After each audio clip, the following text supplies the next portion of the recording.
hadn't planned on staying overnight at the cabin. It was supposed to be a simple day trip, a quick break from the noise of the city. My phone had been buzzing non-stop, and the tension was starting to wear on me. The cabin, nestled in the thick woods of Northern California, seemed like the perfect place to escape for a few hours. But something went wrong, and before I knew it, I was spending the night there, alone. I'd driven up the winding mountain roads the morning before, reaching the secluded cabin by noon. It was rustic, made from dark logs that blended with the surrounding forest. A small wooden porch stretched out at the front, but there were no neighbors for miles. A bit too isolated, I thought, but peaceful. Inside was basic but comfortable enough. An old wood-burning stove, a couple of mismatched chairs, a tiny kitchen with a single table. The kind of place that was more about function than style. There were no luxuries here, just enough to make you forget about everything else for a while. A cot by the window with a view of the forest, a pile of books on the table, and some shelves stacked with canned food. It looked like it had been built years ago and maintained by someone who loved the quiet of the woods. The first few hours were peaceful, almost idyllic. I spent the afternoon chopping firewood, appreciating the crisp air. The solitude was calming, too calming, maybe. Around sunset, I started thinking I should head back. But then I looked out over the valley below the cabin and the darkening sky above. The idea of driving down that winding road in the dark felt off. So I stayed. I cooked a simple dinner, a can of beans heated over the stove. My dog, Duke, curled up by the fire, his body warming the cold floor. As the night settled in, I pulled the old chair up to the fire, cracked open a beer, and watched the flames dance. Felt good to be alone. But as the night went on, I started feeling uneasy. It was a low, creeping sensation. Something about the silence, how heavy it was. Even the birds and crickets had quieted down. I tried to shake it off, telling myself it was just the isolation getting to me. Duke was the first to notice. He sat up suddenly, ears pricked, his eyes wide. I followed his gaze toward the window. I couldn't see anything, just the dark shadows of trees against the night sky, but I felt it, a presence. I shook my head and tried to dismiss it. It was probably just a deer or some other animal passing by. But Duke wasn't convinced. He growled low, a sound I'd never heard from him before, a warning in the quiet. I stood up and grabbed a flashlight from the counter, feeling the hairs on the back of my neck rise. I checked the door, double-locked it, then moved toward the window. The beam of light cut through the darkness, sweeping across the yard. Nothing. Then, out of the corner of my eye, I saw something. Movement. A figure standing just beyond the reach of the light, partly hidden by the trees. My heart stopped. I froze, not daring to move. I couldn't make out any details, but I saw enough. A silhouette, tall, unmoving. Stood there, watching. I didn't know what to do. The rational part of my brain screamed at me to stay inside, to lock up and call the authorities. But the part of me that had grown up in the country made me hesitate. Out here, there weren't many people, and there were certainly no police nearby. The nearest town was over 20 miles away. The thought of driving out in the dark seemed like a worse idea than staying put. I slowly backed away from the window, trying not to make any noise. Duke was still on edge, pacing around, his body low to the ground. He could sense it too. I didn't have a phone signal up there. Not that it would have helped much anyway. So I took a deep breath and forced myself to focus. I had to stay calm. The figure outside hadn't moved. It was as though it was waiting for me to make the next move. I closed the curtains.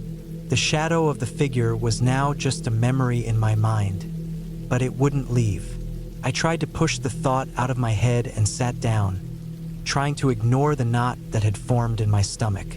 Time passed slowly, every creak of the cabin sounding like a warning. Then I heard it, a knock on the door. My heart nearly exploded in my chest. It was soft, deliberate, like whoever was outside knew I was inside and was waiting for me to answer. I wanted to run. I wanted to hide, but I couldn't. Duke was growling now, pacing the room. It was clear he didn't like whatever was outside either. I grabbed the rifle from the corner, something I'd only ever used for target practice but now felt necessary. I held it close as I crept to the door, holding my breath. The knock came again, more insistent. I didn't open it. Couldn't. Whoever was out there was either looking to steal something or worse. I glanced through the peephole in the door. I couldn't see anything, but I heard something now. Footsteps, light and careful, moving around the cabin. I backed away from the door and moved to the window, trying to stay low. The figure was still there, but it had moved closer. I could see it more clearly now. A man tall with a dark jacket and a wide-brimmed hat. He wasn't making any move to come inside, just standing there, staring at the cabin. The minutes dragged on. The man didn't move. I felt a rising panic as I thought about the way his eyes had locked onto mine through the window. I was trapped, and he knew it. No matter what I did, I couldn't get away from him. I had to make a choice. Then I heard something else. Another knock, but this time on the side of the cabin. It was softer, quieter. Then came the sound of something scraping against the wood. Whoever this was, they were methodical. They knew what they were doing. I sat in the corner, clutching the rifle, my heart racing. Duke was now pacing in front of me, his growl louder than before. I felt cornered. Every instinct told me to run, but there was nowhere to go. No way out. The man finally moved again, stepping back from the window. I didn't know if he was leaving or waiting for me to make a mistake. My thoughts were scattered, my mind racing through every possibility. Then, just as quickly as he had appeared, he was gone. The cabin fell silent again. I waited for what felt like an eternity, not daring to make a sound. Slowly, I crept to the window once more. There was no sign of the man. I peered into the darkness, my eyes straining to make out any movement. The silence felt even more suffocating now. After what felt like hours, I stepped outside cautiously, the cold air biting at my skin. The night was still, the forest eerily quiet. My heart was still pounding in my chest, but I had to make sure. I walked around the cabin, checking every corner. There were no signs of forced entry, no footprints in the dirt. Whoever it was, they'd left. I spent the rest of the night awake, listening to the wind, to the crackling of the fire, to the small sounds that filled the cabin. By morning, I had a decision to make. I couldn't stay here alone anymore. I packed up and left before the sun fully rose, driving down that winding road faster than I should have. My hands shook on the steering wheel, and my eyes kept darting to the rearview mirror. I couldn't shake the feeling that I wasn't alone. But when I finally made it back to the main road, and the sun began to rise over the valley, I was certain of one thing. The man had never meant to break in. He'd just been waiting for me to make the first move.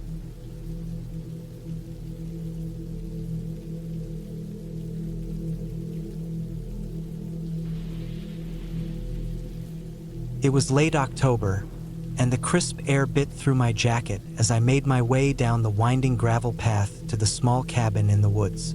The trees were mostly bare, their skeletal limbs reaching up to the gray sky, while the ground below was scattered with dry leaves. My boss, Mark Dalton, had invited me to this remote spot, promising some time away from the city. Get some fresh air. Recharge, he'd said, his usual confident tone hiding the stress of the past few weeks at the office. I didn't think much of it. Mark had always been somewhat of an enigma, tight-lipped, always calculating, but a great leader in his own right. The cabin was nestled at the edge of a thick forest in northern Colorado, a place not many knew about. It wasn't far from the nearest town, but it might as well have been 100 miles away from civilization. There was no cell service, no Wi-Fi, just a thick sense of isolation that hung in the air. Mark was already inside when I arrived, standing by the fire, his large frame casting a shadow across the room. The fire crackled as I stepped through the door. He glanced over, giving me a nod, his face lit by the orange glow of the flames. "Glad you could make it," he said, his voice low and calm. He wasn't the type to offer a big welcome, but it was his way of saying, "I trust you're here for the right reasons." "I wouldn't miss it," I replied, my voice sounding too loud in the stillness of the cabin. The place was cozy, small but well-equipped. A wood stove in one corner kept the space warm, and the shelves were stocked with books, some old, some new. A big window overlooked the forest, and the sight of the trees swaying in the wind outside made me feel like I was in another world entirely. We settled in, talking briefly about work. The company had been going through a rough patch lately. Budget cuts, a few layoffs, and the usual corporate headaches. But out here, none of that seemed to matter. We were far away from the buzz of emails, phone calls, and meetings. Mark was relaxed, almost too much so, but that made me feel more at ease. For the first time in weeks, I felt like I could breathe. After a while, the evening turned dark, and the wind picked up, rustling the trees in the distance. It wasn't the kind of storm that would pass quickly. There was a tension in the air, a heavy feeling that seemed to make everything quieter, like the world was holding its breath. Mark didn't seem concerned, but something about the silence felt off to me. I sat near the fire, the warmth of it seeping into my bones. Mark poured us both a drink, the amber liquid glowing in his glass. He didn't speak much as he stared into the fire, his face unreadable. The storm outside grew worse. The wind howled through the trees, rattling the cabin's windows. I'd never been a fan of storms, especially ones that seemed to go on for hours. The sound of the wind was almost suffocating, as if it was trying to force its way into the cabin, twisting and turning everything in its path. That's when I heard the first strange sound. It was faint, almost drowned out by the wind, but there was a definite scraping noise coming from outside, like someone or something was dragging something heavy across the ground. My skin prickled, and I stood up, looking toward the window. Mark didn't seem to notice. He was still sitting by the fire, his attention fixed on the flames. I hesitated. Should I say something? Should I check outside? It felt foolish, but I couldn't shake the feeling that something was out there, something not quite right. I made my way toward the window, trying to peer through the fogged glass, but the storm had blurred the view. All I could see were the shadowy outlines of the trees bending under the wind's force. Then the scraping sound stopped. In the silence that followed, the air grew thick. I turned to Mark. "Did you hear that?" He raised an eyebrow, slowly turning his head. "Hear what?" "Something outside. It sounded like someone was dragging something," I said, my voice sounding uncertain even to my own ears. Mark didn't respond at first. He simply stood up and walked over to the door. I didn't know what he was planning to do, but I was too unsettled to follow him. He grabbed his coat off the back of the chair and pulled it on. "You stay inside," he said, his voice suddenly sharp. "I'll take a look." I didn't argue. I stood frozen, watching as he stepped out onto the porch and into the storm. The door slammed shut behind him, and I was left in the cabin, my mind racing with thoughts of what could be out there. Mark had grown up in these woods, but something about this night felt different. It wasn't just the storm, it was the strange noise, the way the wind felt like it was pushing against the cabin. Time seemed to stretch on. I couldn't hear anything from outside. No footsteps, no calls, nothing. I walked back toward the window, my heart pounding. The shadows outside were thick, almost suffocating in the storm's intensity. I strained my eyes, trying to see any movement, but there was nothing. Just the trees swaying violently, their branches snapping against each other like brittle bones. Minutes passed, maybe more. My anxiety built up to a breaking point, and I knew I couldn't just stay there any longer.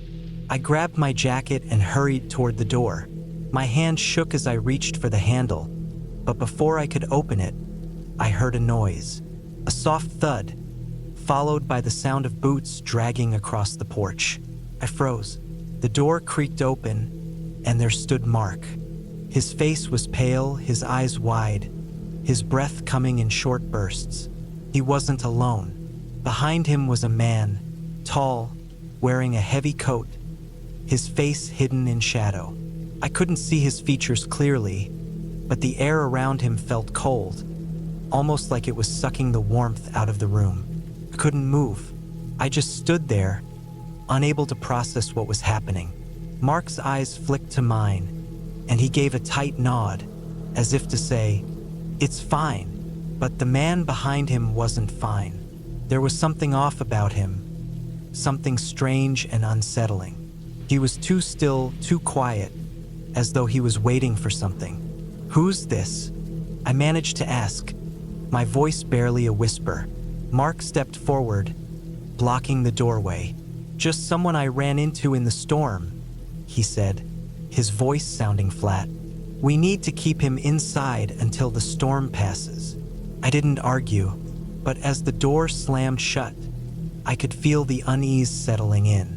The man didn't speak, didn't move, just stood in the corner like a shadow.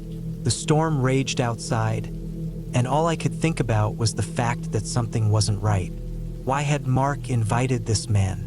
Who was he? As the hours passed, the storm finally started to die down, but the tension in the cabin only grew.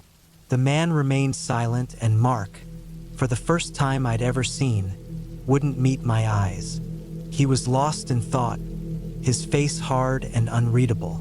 When the storm had finally passed, I couldn't take it anymore. I had to know who this man was, what he was doing there. I stood up, but Mark's hand shot out to stop me. "Don't," he said, his voice tight. I looked at him, confusion and fear mixing in my chest. "Mark, what's going on?" He hesitated before speaking. "That man out there? He's not just some guy I met in the storm. He's a part of something bigger, something that I thought I had left behind." I felt a cold chill run down my spine. The man by the fire looked up at that moment, his eyes gleaming in the dim light, and for the first time, I saw a faint, unsettling smile creep across his lips. It was then that I realized I wasn't going to leave this cabin the same way I came in.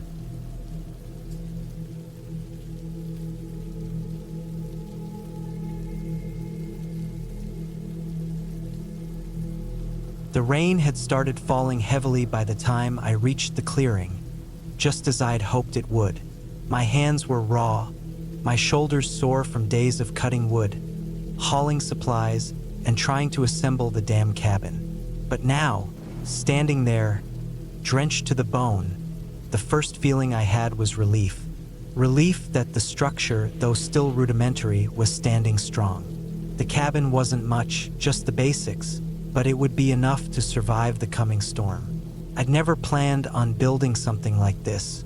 Back when I first moved out to the woods near Ashford, Montana, in the fall of 2003, I imagined it would be more of a quiet retreat, a weekend getaway where I could disconnect from the noise of the world. But life never goes as planned. It wasn't just the rain that had been relentless. The isolation had hit me harder than I thought it would. The whole idea of getting away had been a way to escape something else. Unfinished business in the city, lingering thoughts of things I couldn't control. All I wanted was to start fresh. And now, as the cabin slowly took shape, I couldn't help but wonder if I was just running from what I didn't want to face. The air smelled like wet pine and earth, thick with that musky dampness that seemed to seep into everything. I threw my backpack onto the dirt near the front of the cabin and wiped my face with the sleeve of my jacket, wishing I'd thought to pack a raincoat that day. My boots squelched as I stepped forward, and I could hear the constant drumming of the rain against the roof above me. The shelter wasn't perfect, but it had a roof, 4 walls, and a door, which was more than I'd had just a few days ago when I was sleeping under a tarp.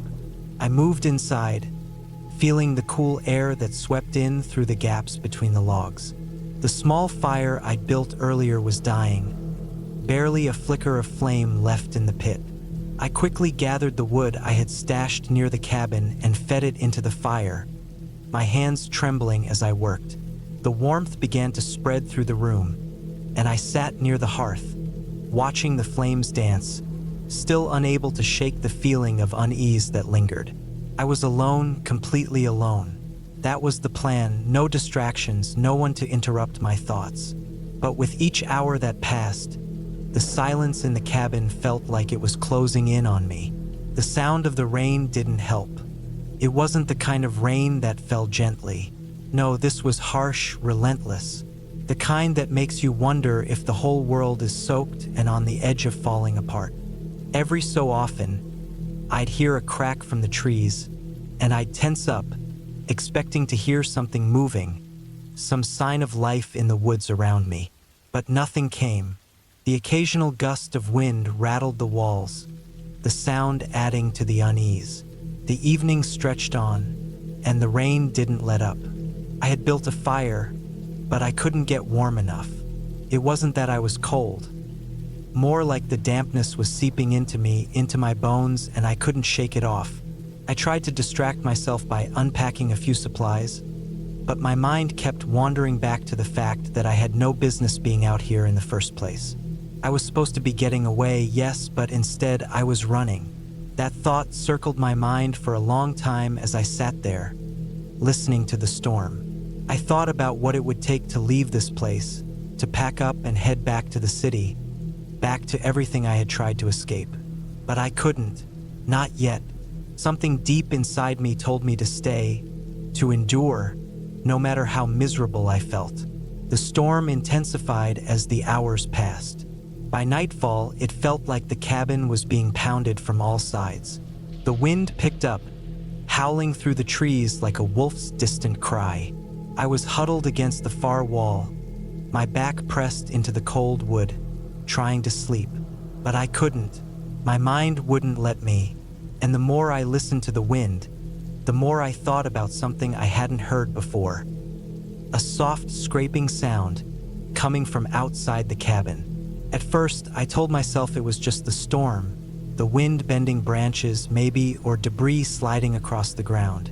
But then the sound came again, closer this time. I rose to my feet, the floorboards creaking under my weight. My heart pounded in my chest as I walked toward the door. My instincts were on high alert, and every step I took felt like it was dragging me closer to something I couldn't see but could feel. Something wrong. I opened the door just enough to peer out. The rain was coming down in sheets, and the trees around me were bending dangerously. I squinted into the darkness, my eyes trying to adjust to the lack of light.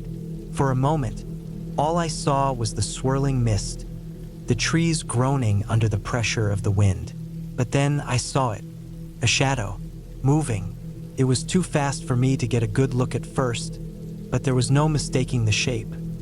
A figure, maybe a person, darting between the trees near the edge of the clearing. My pulse raced. What the hell was that? I slammed the door shut, my breath coming in shallow bursts.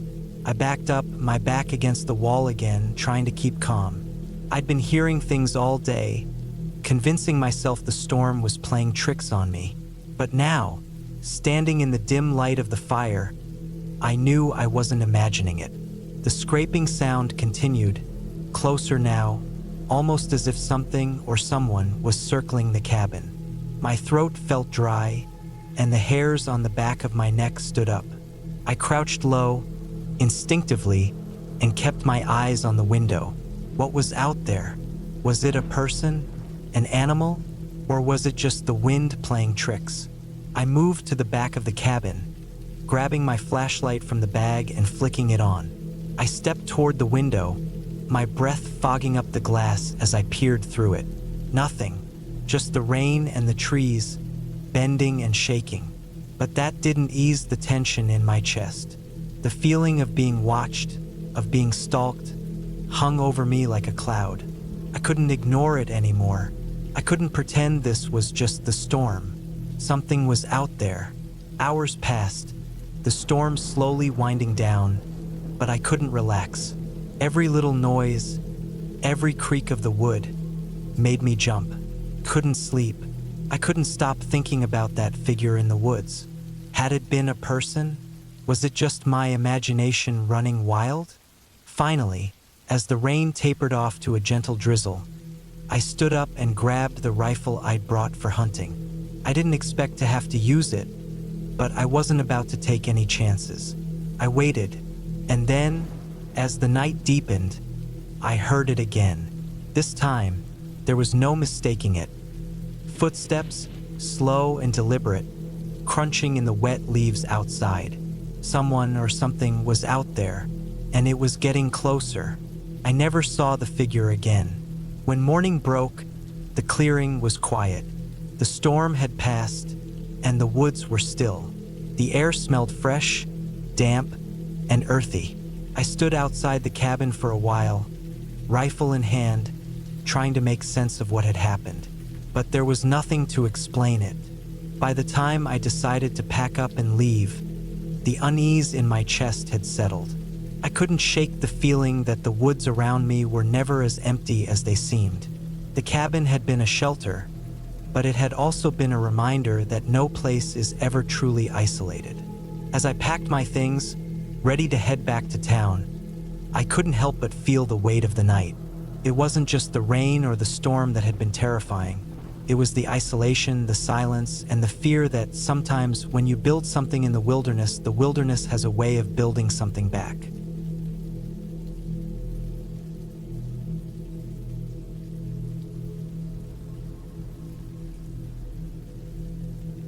The small cabin sat on the edge of a farm, nestled against a row of tall, silent trees. It was the kind of place you'd only find if you were looking for it, hidden off the main road, almost like it didn't want to be found. The kind of place you could tell had been around for decades, but no one had bothered to restore it or even make it presentable. That's the kind of place it was, a little rundown, old enough to have a musty smell, but with enough character to feel like it had been home to someone for a long time. I'd been driving for hours, the kind of long drive that gets you lost in your thoughts. The air was thick with that end-of-summer humidity, the type that hangs around right before fall really kicks in.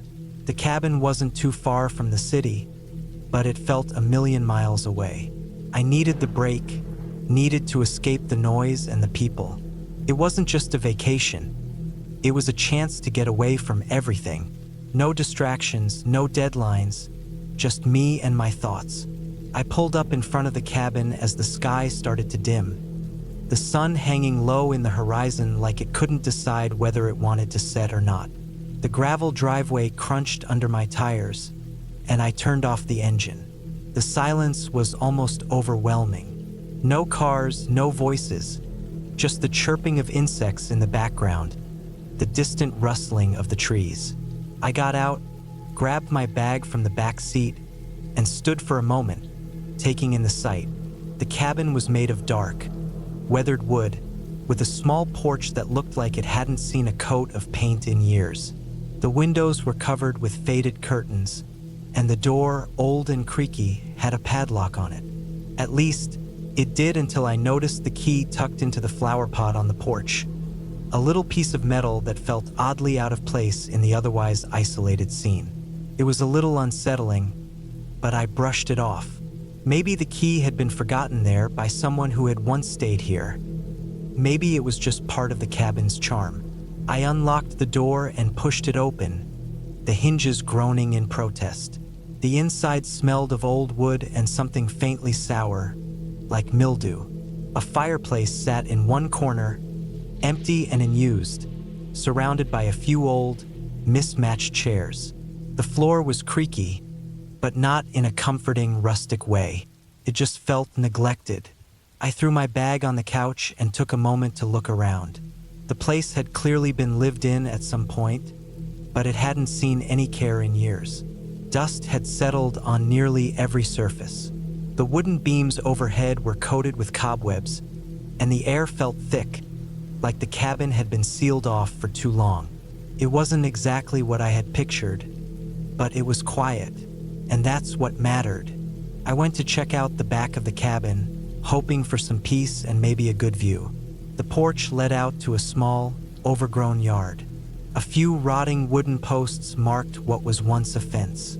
The field beyond was empty, just tall grass and the occasional tree. Nothing remarkable. But then, I noticed something strange. Near the edge of the property, tucked behind a cluster of trees, was a small, old barn. It looked abandoned, much like the cabin, but there was something unsettling about it. The barn was too far from the cabin, yet close enough to make me wonder why it had been left standing. I tried to ignore it, but my curiosity got the best of me. I walked towards the barn, pushing aside the tall grass with my feet. The closer I got, the more I could see how dilapidated it was. The wood was splintered, the roof sagging, and there were holes in the sides. It looked like it hadn't been touched in decades. The barn door was slightly ajar, and I could just make out the dark interior.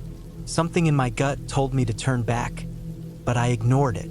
I reached out and grabbed the edge of the barn door, pulling it open. The hinges squealed loudly, echoing through the still air. I stepped inside, and my boots kicked up dust as I moved further in. The barn smelled of old hay, animal urine, and something rancid, probably rats or some other creature that had found a home here. I paused for a second, listening. There was no sound, not even the wind. Felt like the whole world had gone still. That's when I saw it. In the far corner of the barn was a wooden crate, half buried under piles of straw. It was old, the wood cracked and splintered, but it was there. I made my way over to it, my mind racing with curiosity. As I bent down to inspect it, I noticed that the lid was slightly open. Cautiously, I lifted it, half expecting something to jump out at me, but there was nothing. Inside, there were just old tools, some rusted shovels, a few broken pitchforks, and other farming equipment that looked like it hadn't been touched in years. Nothing out of the ordinary. But then I noticed a strange object tucked at the very bottom. It was a small, dirty cloth, folded neatly. Something about it caught my eye, and I reached for it without thinking. When I unfolded it, I froze. It was a photograph, black and white, so old that the edges were frayed. The picture was of a man and woman standing outside the cabin, smiling in a way that seemed too forced, too unnatural. They were dressed in clothes from the 1940s, and their eyes didn't look right. They were too wide, too intense. I dropped the photograph, feeling a chill run down my spine. I backed away from the crate, my heart pounding. The hair on the back of my neck stood up, and the silence around me felt heavier. I glanced back at the cabin, but it seemed so far away. That's when I noticed the faint rustling sound coming from the trees. My stomach lurched. Someone else was out there, watching. I stood completely still, my ears straining to catch any other sound. The rustling stopped, but the unease in my chest didn't. I hurried back to the cabin, my mind racing with thoughts. The photo, the barn, the feeling that something wasn't right. It was all too much. I locked the door behind me, and I sat down, trying to shake off the feeling that I wasn't alone. I tried to distract myself by looking out the window, but it only made things worse. The field outside seemed so vast, so empty, but the longer I stared, the more I felt like I was being watched. I shook my head, telling myself it was just the isolation playing tricks on me. But deep down, I knew something was wrong. Later that night, as the darkness crept in and the cabin grew colder, I heard something again. A soft knock at the door. 3 taps, then silence. I didn't answer. I couldn't bring myself to. My eyes stayed fixed on the door, waiting for the sound to come again. But nothing happened. Slowly, I stood and moved towards the door, my hands shaking. I peeked through the crack in the door, but there was no one there. I stepped back, relieved but also unsettled. Whatever was out there, whoever had knocked, was gone. I locked the door again and sat down in the chair, staring into the fire as it crackled in the fireplace. That night, sleep was impossible. Every noise from outside seemed magnified. Every creak of the wood seemed like someone was moving through the cabin. And the photo, the one from the barn, it kept replaying in my mind. The way their eyes looked, the unnatural smile. In the morning, I decided to leave. I packed my things, not wanting to stay another minute. As I loaded up the car, I couldn't shake the feeling that I had missed something, that the story of this cabin and the farm had more to it than I understood. But I couldn't stay and find out. The drive back was quiet, but the image of those eyes haunted me the whole way.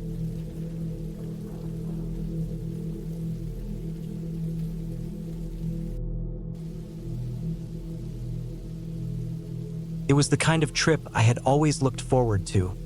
Just me and my dog, Sam, heading out into the woods for a few days of peace and solitude. I'd been feeling worn out for weeks. Work had been stressful, and life in general had become overwhelming. A camping trip in the mountains of northern Arizona seemed like the perfect way to reset. It wasn't my first time out there, but I'd never been to this particular stretch of land, and I had a good feeling about it. The cabin was small, tucked away at the edge of a thick pine forest. It had been an old hunting cabin at one point, now repurposed for people like me who wanted a bit of comfort in the wilderness without giving up the experience of being isolated. I arrived around dusk, with enough light to unpack and settle in. Sam, a golden retriever with a calm demeanor and a nose for trouble, was already sniffing around the place like it was the most exciting thing he'd ever encountered. The cabin wasn't fancy. Wooden floors, a stone fireplace, and a small kitchen in the corner. The furniture was old but sturdy. I didn't mind. It was warm enough, and I had no intention of being inside much. The air outside was crisp, and the smell of pine filled my lungs every time I stepped out onto the porch. Sam ran around excitedly, his tail wagging in all directions. The first night was peaceful. I cooked some pasta on the stove, and Sam lay by the fire, content as usual. After dinner, I sat outside with a beer in hand, watching the sun dip behind the mountains. The temperature dropped quickly, but it wasn't unbearable. The wind rustled the trees, and the occasional hoot of an owl punctuated the silence. It was exactly what I needed. Around 10 p.m., as I was getting ready to turn in, Sam suddenly shot up from his spot near the fire, growling low in his throat. I looked at him, confused. "Sam, what's up, buddy?" I muttered, but he didn't stop. His ears were pinned back, and his eyes were wide. He started pacing in circles, his nails clicking against the wooden floor. I scanned the area around the cabin, but all I could see were the dark shadows of trees swaying in the wind. It was probably a deer or some other animal that had caught his attention. But Sam wasn't backing down. He continued to growl, now walking slowly toward the edge of the porch. The wind picked up again, and the branches of the nearby trees creaked like they were about to break off. I stood up, brushing off the chill creeping up my spine. It felt as if the forest was holding its breath. "Sam," I called out, stepping toward him. "Cut it out." But as soon as I took a step forward, Sam bolted from the porch and into the dark forest, barking frantically. I cursed under my breath. "Sam, no." I ran after him, but the night swallowed up any trace of him. My flashlight was in the cabin, so I pulled out my phone, using the weak flashlight to light the way. I moved quickly, my heart pounding. The woods were dense here, the ground uneven with rocks and roots. Sam's barking echoed off the trees, but it was fading. I could barely see anything in front of me, and I started to panic. This wasn't like Sam. He never ran off like that. I pushed forward, my footsteps quick and uneven, until I heard him again, closer this time. But his barking had changed. It wasn't the usual playful or alert bark. It was frantic, almost desperate. I felt a tight knot form in my stomach. "Sam!" I called out, my voice barely above a whisper. I didn't want to shout. I didn't want to draw attention to myself. I continued through the trees, heart racing. After a few more minutes of running, I came to a small clearing, and there he was, standing in the middle of it, looking up at something. His body was tense, and his hackles were raised. I called his name again, but he didn't move. I stepped into the clearing, following his gaze. My flashlight barely cut through the darkness, but in the flickering light, I could see someone, standing at the edge of the woods. A figure, tall and thin, wearing a dark coat. My blood ran cold. My first thought was that it was a hunter, but the figure was too still. There was something about the way it stood, like it wasn't part of the scene at all. I felt an unsettling calm wash over me. The hairs on the back of my neck stood on end, and I couldn't shake the feeling that I was being watched. I took a cautious step back, but the figure didn't move. Sam was still staring at it, his growling now reduced to a low, rumbling sound in his chest. I didn't know what to do. Should I call for help? Should I confront the figure? Without thinking, I turned and ran back toward the cabin, not looking back until I was safely inside. Sam followed, but he was slow to enter, as though he was hesitant to leave whatever had been out there. I locked the door and closed the blinds, my hands shaking. I sat by the fire for the rest of the night, keeping the lights low and Sam close by. The wind howled outside, but it didn't ease my unease. Every so often, I'd hear a rustle outside, a sound that could have been an animal or something else entirely. Sam would lift his head and stare toward the door, his body stiff. The hours passed slowly. The only thing that kept me grounded was Sam's presence. Eventually, I fell into a restless sleep, the sound of wind and rustling trees the only comfort in the darkness. When the morning light finally broke through the cabin's small windows, I couldn't shake the image of that figure. I knew I couldn't leave immediately. I had to check the area, but something told me that whatever was out there, it wasn't just a random person. It was something else. I waited until midday, giving myself time to calm down and regain some semblance of control. Sam hadn't calmed completely. His behavior had been erratic, and he still refused to leave my side. I put on my boots and grabbed my rifle for protection before stepping outside. I walked in the direction I had seen the figure, Sam by my side, his eyes constantly scanning the area.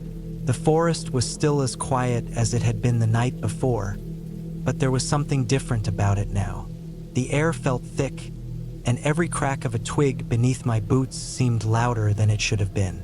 I reached the spot where I had seen the figure, but there was nothing. No trace of anyone, no broken branches, no disturbed earth. It was as if the figure had never been there at all. But Sam's behavior told me otherwise. He was still on edge, still sniffing the ground, growling occasionally, but never looking away from the trees. I spent the rest of the day in the cabin, not venturing too far. I couldn't explain what I'd seen or why it had felt so wrong, but the feeling of being watched never left me. By nightfall, I decided to pack up and leave early the next morning. It wasn't worth staying any longer, not with that feeling hanging over me. As I locked up the cabin and headed back to my truck with Sam, I couldn't shake the thought of what had been out there in the woods, waiting. Maybe it was just a trick of the mind, a bad night in the woods, but I didn't want to take any chances. I didn't know who or what it had been, and I didn't plan on finding out. I just knew I wasn't going back. Not there. Not ever again.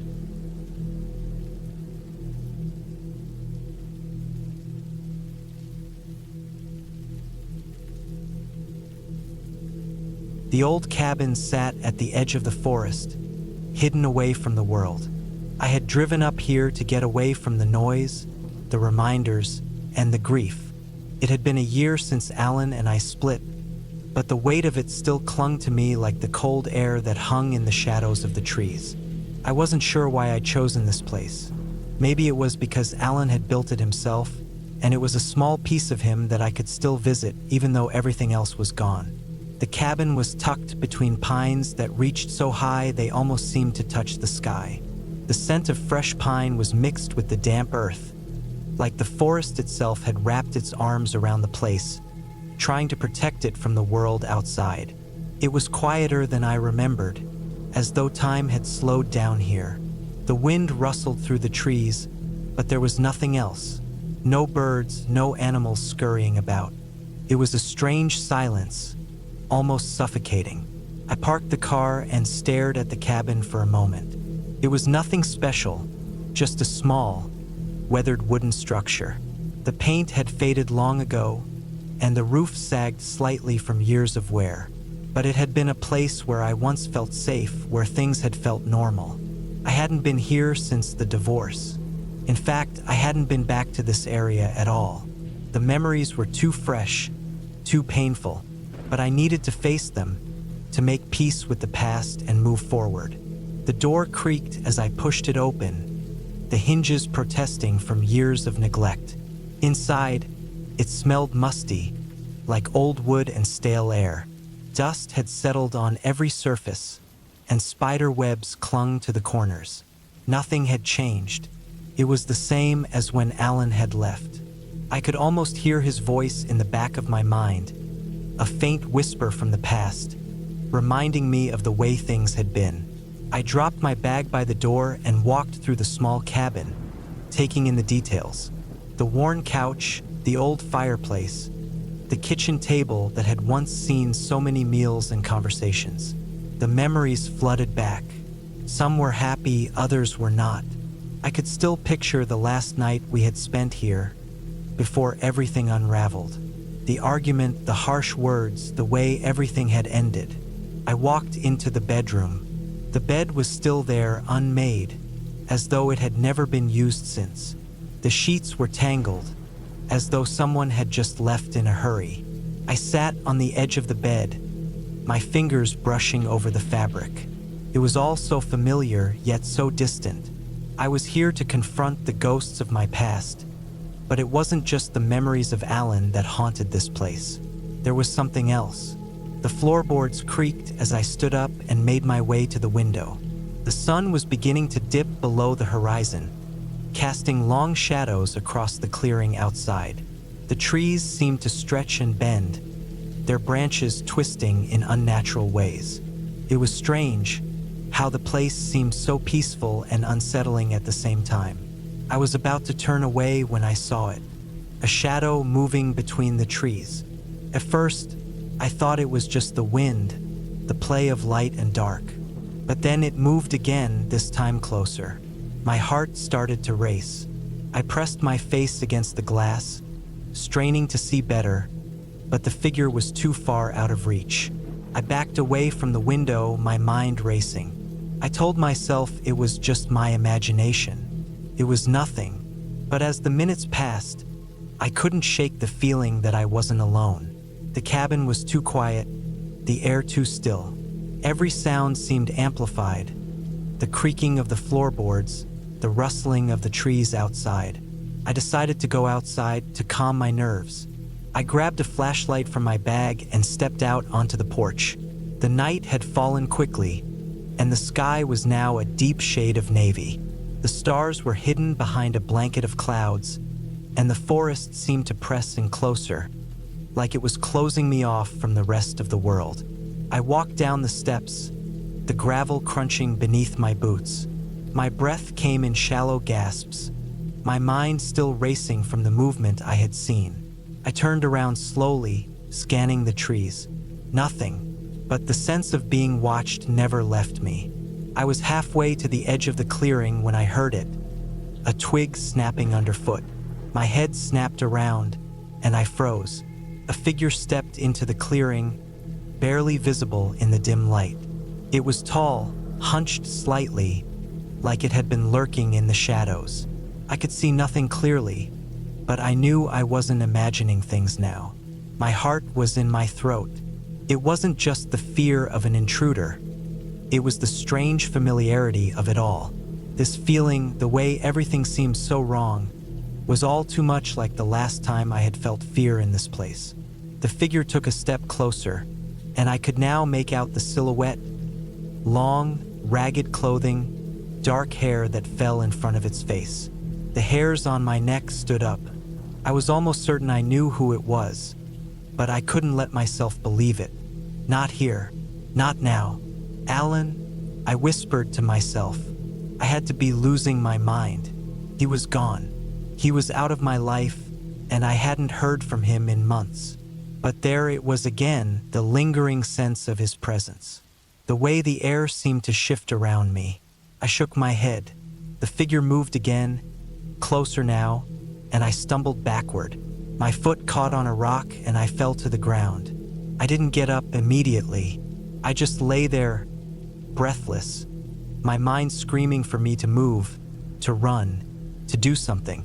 The figure was still coming, taking slow, deliberate steps. I pushed myself to my feet, my legs trembling, my hands cold and slick with sweat. The flashlight slipped from my grasp, hitting the ground and flickering out. I was blind now, with nothing but the darkness and the unknown in front of me. "Get a grip, Sarah," I muttered to myself. "It's not him. It's not him." But even as I said it, I knew something wasn't right. The figure was too close now. I could hear its breathing, slow and uneven, as though it was struggling with every step. I turned and ran, not caring where, just running. My feet pounded the ground. Branches slapped my face as I pushed through the underbrush. I didn't stop until I reached the car, and even then, I didn't immediately get in. I just stood there, chest heaving, my mind struggling to process what had just happened. I didn't know who or what it was, but I knew I wasn't staying another minute in that cabin. It was like something had finally broken, something deep inside of me. The weight of the past, the fear, the loss, it was all too much. I drove away without looking back. As I made my way down the narrow road, I glanced in the rearview mirror, half expecting to see someone in the distance, watching me from the trees. But there was nothing, just the empty road behind me. By the time I reached the nearest town, my heart had started to slow, but my thoughts hadn't quieted. The place wasn't haunted by ghosts or spirits, but by memories, and sometimes those were the hardest things to escape.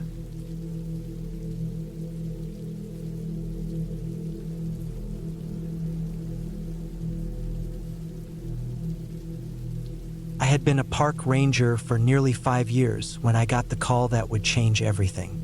It was an early autumn morning, the kind where the fog still hung in the trees, clinging to the pine branches like a blanket. The air was crisp, and there was a faint smell of wood burning from someone's cabin in the distance.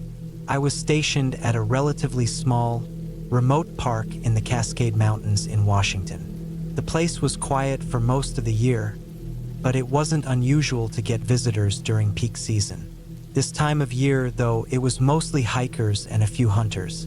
The call came through from dispatch. A camper had gone missing, and they'd last been spotted not far from the cabin I was assigned to. I wasn't thrilled about it, but it was part of the job.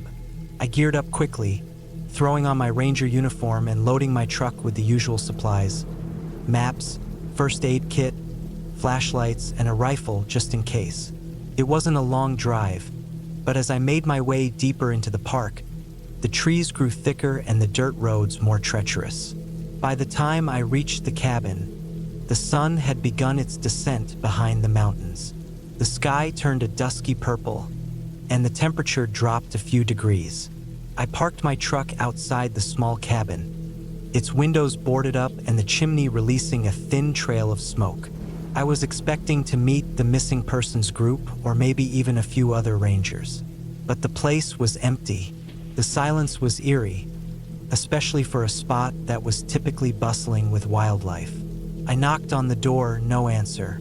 I didn't want to break in, but something told me that something wasn't right. The air had this unnatural stillness, like the whole place was holding its breath. I tried the door handle, turned easily. Inside, the cabin was small but cozy. There was a wood-burning stove in the corner, a few mismatched chairs, and a table with a half-finished board game. It looked like someone had been staying there recently, but it didn't seem to have been abandoned. The faint scent of coffee lingered in the air, and the fireplace had ashes that were still warm. I called out again, this time louder. Still no answer. I walked over to the kitchen counter and found a half-eaten sandwich. The bread was soggy, and there were crumbs scattered everywhere. Whoever had been here wasn't planning to leave anytime soon, or at least they hadn't finished what they started. I didn't know if I should be relieved or more worried. Something else caught my eye. A map of the park had been left on the counter, with a few areas circled in red. I bent closer, my breath catching. One of the circles marked a trail that led into the deeper woods, a place known for being hard to navigate even for experienced hikers. The marker was recent, probably from the missing camper. But there was something off about it. The marks were jagged, like they had been made in a rush. I needed to figure out what had happened, so I grabbed the map and headed back outside, my boots crunching over the gravel. The forest was dense, the trees towering overhead. The temperature had dropped even further, and I could see my breath in the chilly air. I followed the trail the camper had marked. As I walked deeper into the woods, the trees closed in around me. The trail was faint, not well used. The brush was thick, and the undergrowth was tangled, but there were enough signs of movement, broken twigs, footprints, that I knew I was on the right track. The sun had nearly set by the time I reached the spot marked on the map. It was a small clearing with an old, abandoned hunting stand at the edge. I paused for a moment, listening. There was nothing. No birds chirped. No wind rustled through the trees. I stepped closer to the stand, but then something caught my eye. Footprints. A large set, but they weren't from the camper. They were fresh, but too big to be a normal boot print. I knelt down to inspect them, my heart beginning to race. The prints were uneven, like someone something had dragged its foot as it walked. It wasn't human. I stood up quickly, my mind racing. I wasn't alone out here.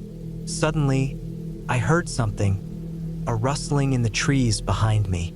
I spun around, my hand instinctively reaching for the rifle slung over my shoulder. My heart hammered in my chest as the trees swayed, and the wind picked up, rustling the leaves. But there was no animal, no human. I wasn't alone, though. Something was out there, watching me. The silence returned.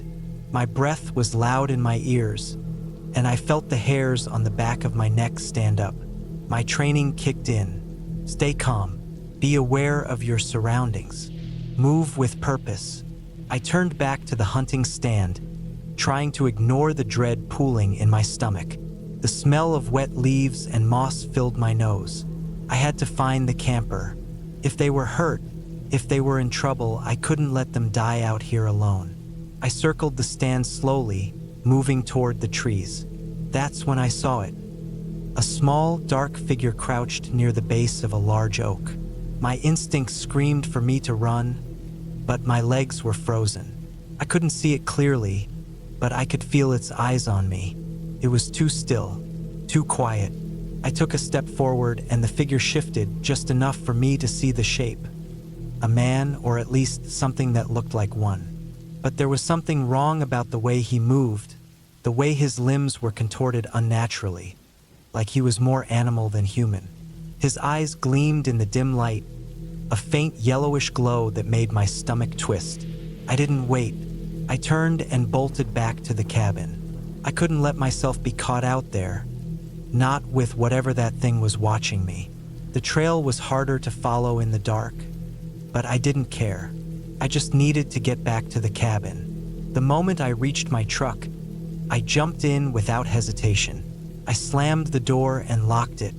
My hands were shaking as I gripped the wheel, the engine roaring to life. I didn't look back, not once. I just drove, fast as I could, until I hit the main road and could see the lights of the nearest town in the distance. I didn't find the camper, but I knew one thing for sure. The man, or whatever it was, had been waiting for someone like me.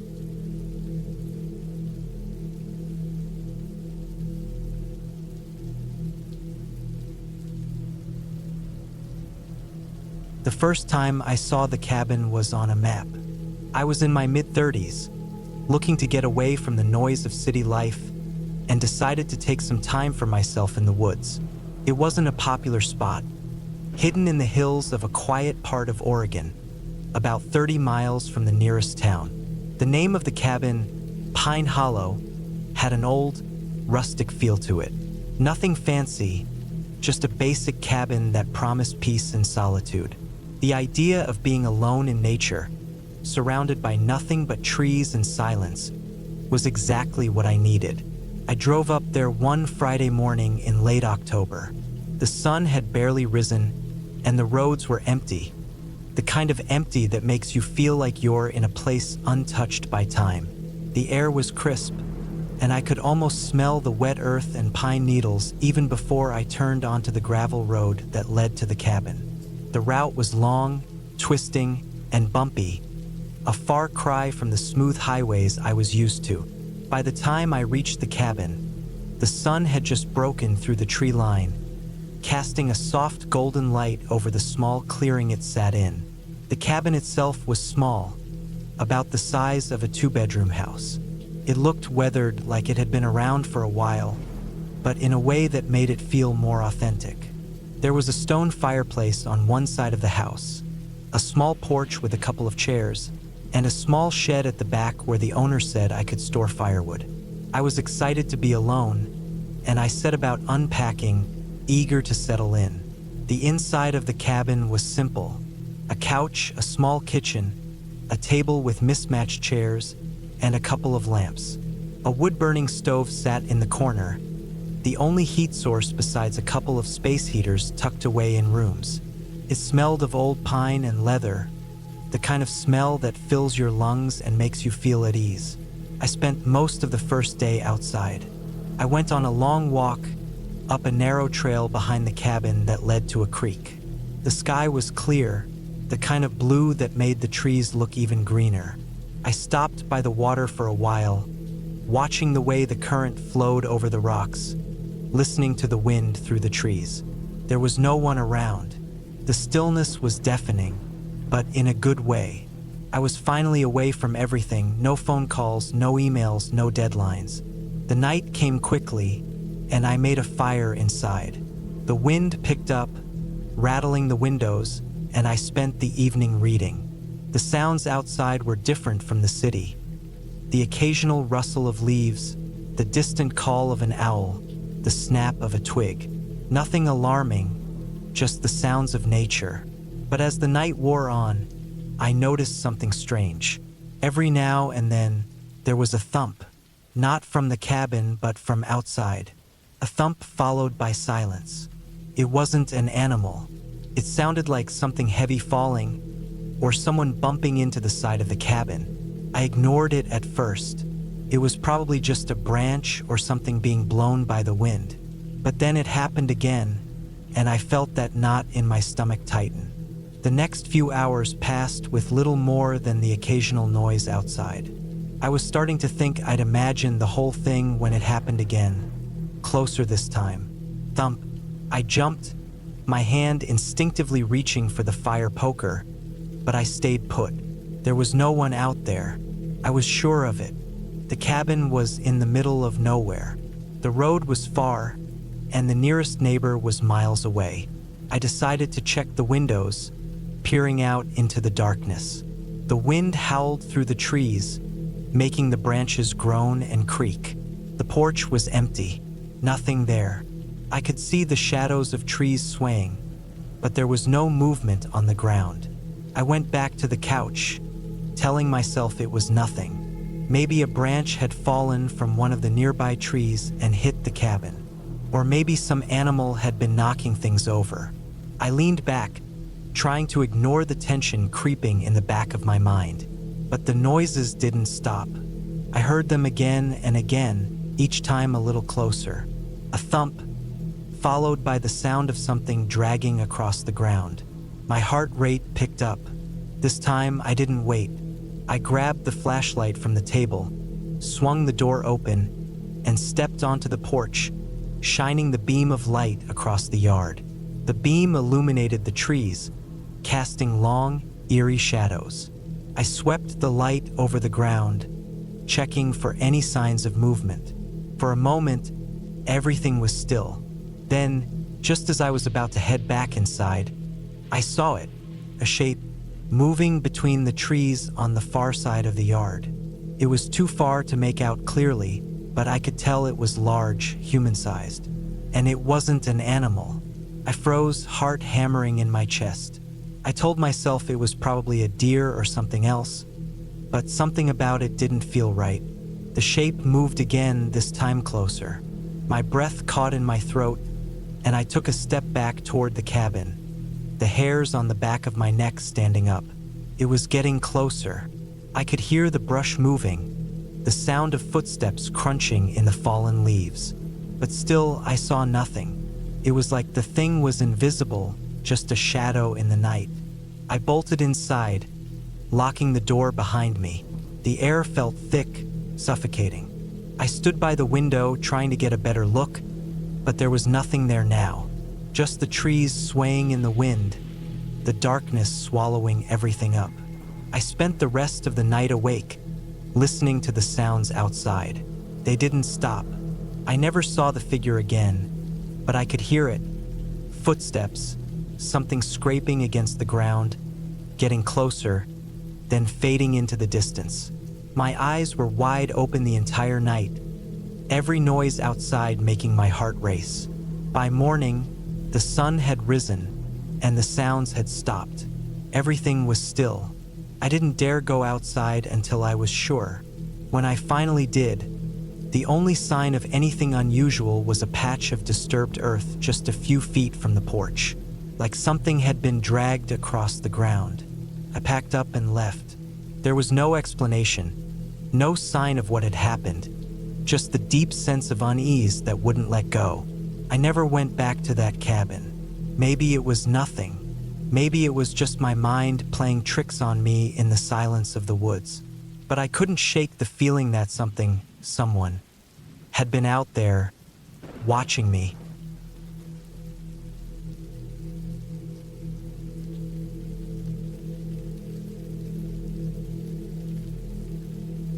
I've always enjoyed the quiet, remote corners of the world. A small, tucked-away cabin in the hills of the United Kingdom seemed like the perfect escape, especially after a grueling few months at work. The stress had been wearing me down, and I needed a place to reset, away from the city noise, just the sound of wind rustling through trees and the occasional birdsong. The cabin I rented was on a sprawling piece of land, surrounded by dense forests, with the nearest town about an hour's drive away.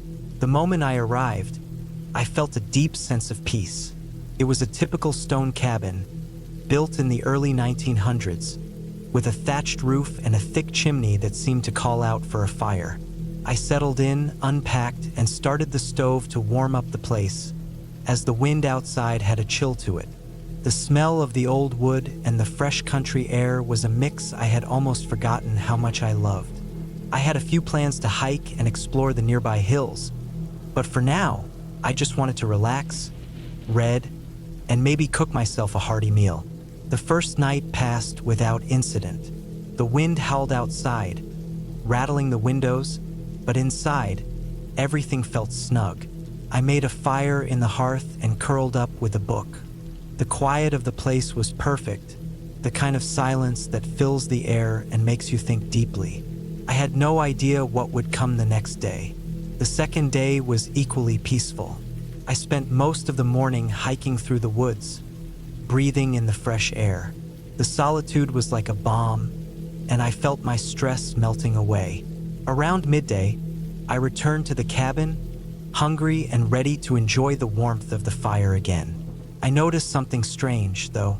The front door was slightly ajar. At first, I thought it might have been the wind, but the latch was firmly locked, and there was no way it should have been open. My heart skipped a beat. I wasn't the type to get scared easily, but the thought that someone had come into the cabin without my noticing made my skin crawl. I immediately checked all the rooms, but nothing was out of place. Everything seemed normal except for that one unsettling detail, the door. I thought it best to ignore it, convincing myself I must have left it open, despite my certainty that I hadn't. But later that evening, as the sun dipped behind the trees, something else happened. I was sitting in the living room, the fire crackling softly. The only light in the room was from the flames. I glanced out the window towards the woods. That's when I saw her, a woman standing at the edge of the trees. At first, I thought it was just a trick of the light, a shadow from the flickering fire reflecting off the glass. But then I realized she was staring directly at the cabin, unmoving, like she was waiting for something. She was old, her face thin, pale, almost unnaturally so. Her long white hair hung around her shoulders, wild and unkempt, and she wore a ragged dress that seemed too light for the chilly weather. I froze. The sight of her was enough to send a jolt through my chest. What was she doing out there, all alone, in the dark? The woods were wild, and the nearest village was miles away. It didn't make sense for someone to be out here in such isolation. I quickly got up and moved toward the door, but when I glanced back at the window, she was gone. My heart was pounding in my chest. I stepped outside cautiously, scanning the area. The night had deepened, and the trees loomed dark and dense. There was no sign of her. I tried to convince myself that it was nothing. Maybe I had imagined it, or it was a trick of the fading light. But the feeling of unease didn't go away. I locked the door and drew the curtains, hoping that shutting out the world would help calm my nerves. But sleep didn't come easily that night.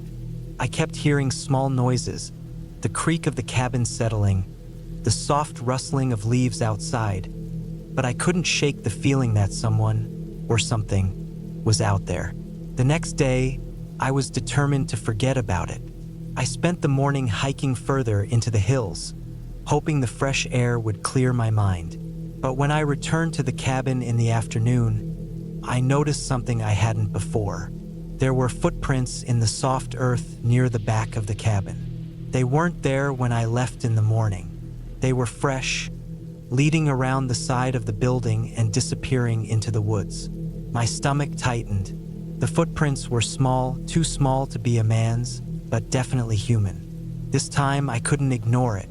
I grabbed the axe by the door and made sure every window and door was securely locked. I sat in the living room, too on edge to even read, just staring at the door and the windows, waiting for something to happen. The house creaked, the wind howled outside, but nothing disturbed the silence. That night, I tried to sleep, but the fear gnawed at me. Every time I closed my eyes, I kept seeing her face. The pale skin, the wild hair, those empty eyes staring at me from the woods. Then, around midnight, the knocking started. It was light at first, just a tap, tap, tap on the window. I jolted awake, my heart racing. I didn't want to look, but I had to. Slowly, I turned toward the window. She was there again, standing just outside, her face pressed against the glass. Her eyes were wide, unblinking, as if she had been watching me for hours. I jumped out of bed, grabbed the nearest thing I could find, an old chair, and threw it against the window. The glass shattered with a loud crash, and for a moment, everything was still. Then, the silence was broken by the sound of footsteps retreating into the woods. Slowly, cautiously, I made my way to the window, but she was gone, just like before. I didn't waste any time after that. I packed my things in a hurry, as quickly as I could without thinking too much about it. The feeling of being watched was suffocating, and I couldn't stay another minute. I left the cabin without looking back, driving through the winding roads of the forest as fast as I could. It's been a few months since that night, and I still don't know what happened. I can't shake the image of that woman, her pale face pressed against the window. I don't know who she was or why she was out there, but I do know one thing. Something was wrong with that place. Maybe the cabin had a history that I wasn't aware of. Something that was hidden in the walls. Something that drew people like her to it. But whatever it was, I never want to go back. That old cabin in the woods remains abandoned. It's too much of a risk, and I don't think I'll ever find the courage to return. The memory of that face, staring at me through the glass, will stay with me forever.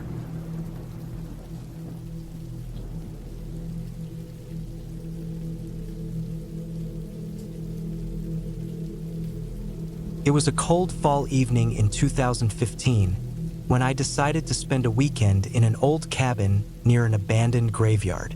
The place had always intrigued me. My uncle had bought the land years ago, hoping to turn it into a hunting lodge, but the project never quite took off.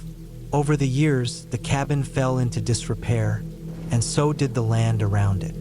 When I heard about the place being available for a weekend, I figured it was time for a solitary escape. The idea of having no distractions, no obligations, just the wilderness and some quiet time sounded perfect. The drive up was long and uncomfortable. The gravel road was barely passable, with trees on either side, their branches nearly scraping the sides of my truck. I could see the occasional flicker of a deer darting into the woods, but that was the extent of wildlife I saw. It felt like I was driving deeper into nothingness, away from everything. The further I went, the more the cabin seemed to loom in my mind. When I finally arrived, I parked my truck in front of the small, weathered cabin. The air was thick with the smell of pine and wet earth, the kind of smell that makes you feel like you're completely isolated from the rest of the world. The cabin itself was a mess. Boards were loose on the porch, windows cracked, and the paint on the walls had long since peeled away to reveal the gray wood underneath. The graveyard wasn't far. It sat behind the cabin, half hidden in the thick woods. The overgrown grass around the tombstones swayed in the wind, looking just as abandoned as the cabin itself. Inside the cabin, the floor creaked under every step, and the air smelled musty, like old wood and dampness. I set down my gear, made a fire in the stone fireplace, and sat down to get comfortable. The light from the flames flickered off the walls, casting long shadows. It felt like the house itself was watching me, or maybe it was just my nerves getting the better of me. As the night fell, the winds picked up, howling through the trees, rattling the windows. The place felt more unsettling by the hour, but I tried not to think too much about it. The crackling fire was the only thing that made any noise, and even that sounded muffled by the vast emptiness around me. The graveyard out back wasn't helping matters, though. Even though I'd told myself I wouldn't get worked up, every time I glanced toward the back window, I could see the faint outline of the cemetery through the trees. The sight of the ancient headstones, weathered and worn, made my skin crawl. I decided to settle in for the night. There was no phone signal, no Wi-Fi, just me, the fire, and the endless darkness outside. I thought about the people who were buried in the graveyard. It seemed like such an odd place for a burial site so close to a cabin, surrounded by trees. Who were they? Why had they been placed here? But I tried not to think too much about it. The wind howled again, louder than before, and I shuddered as it rattled the window panes. I pulled the blanket tighter around me and leaned back into the chair. Just as I thought I might drift off, I heard a noise outside, a branch snapping, not like the usual sound the wind made, but something deliberate, something heavy. My heart skipped a beat. I told myself it was probably just a deer or some other animal, but deep down, I knew it wasn't. I sat still, listening intently. Another snap of a branch, this time closer, followed by the sound of footsteps in the leaves. Slow, deliberate footsteps. I stood up, my hands shaking. The fire in the hearth crackled loudly, as if urging me to stay calm. I told myself I was overreacting. Maybe it was some hunter passing by. Maybe it was an animal. But the thought of someone out there, just beyond the cabin, made my stomach twist in knots. I grabbed the flashlight from the table, my mind racing. The footsteps had stopped. The wind had picked up again, but the footsteps, whatever they were, had gone silent. My breath was shallow as I opened the door, shining the flashlight around the porch. There was nothing. The graveyard behind the cabin looked even more eerie in the beam of my light, the shadows stretching long across the overgrown grass. I stood there for a moment, the silence pressing in on me, before I reluctantly closed the door and locked it. I couldn't shake the feeling that something was wrong. The night seemed to stretch on longer than it should have. Time felt like it was crawling. I lay back down on the couch, but sleep wouldn't come. I kept hearing noises outside, more branches breaking, the occasional scraping sound. Something or someone was out there, and I wasn't sure if it was the wind or something else. After what felt like hours, I finally drifted off to sleep, but the sense of unease never fully left me. The fire had burned down to embers when I woke up to a sound so clear it startled me awake. Someone was at the back door. I froze. The heavy creaking of the door hinges was unmistakable. It wasn't the wind. This was a deliberate movement. Someone was trying to get in. My heart pounded in my chest, and I grabbed the nearest thing I could find, a heavy iron poker from the fireplace. I crept toward the back door, listening for any sound. The air was thick with tension. Then, suddenly, there was a sharp knock at the back door. 3 quick, loud raps. I didn't move. I didn't breathe. Whoever it was didn't say anything, didn't make a sound besides those 3 knocks. I couldn't shake the feeling that it was someone, or something, waiting for me to make the first move. After what felt like an eternity, I slowly backed away, my pulse hammering in my ears. I knew I had to leave. I couldn't stay in the cabin any longer. The graveyard outside had never looked so ominous. The wind was still howling, the trees shaking violently in the storm. But the thought of staying one more second in that cabin, knowing someone or something was out there, was too much. I grabbed my bag, ran to the front door, and bolted out into the storm. The rain poured down, the wind gusted, and the dark woods seemed to swallow everything in its path. I didn't look back at the cabin or the graveyard. I just ran. I didn't stop until I reached my truck, the headlights cutting through the darkness, casting long shadows across the road ahead. My hands were shaking as I fumbled to start the engine, but eventually, it roared to life. I didn't know who or what had been out there, but I knew I wouldn't be coming back. As I drove away, I glanced in the rearview mirror. The lights of the cabin flickered faintly, and I thought I saw something move in the window, but I wasn't about to stop and find out. The cabin, the graveyard, the whole place. It had gotten under my skin in a way I couldn't explain.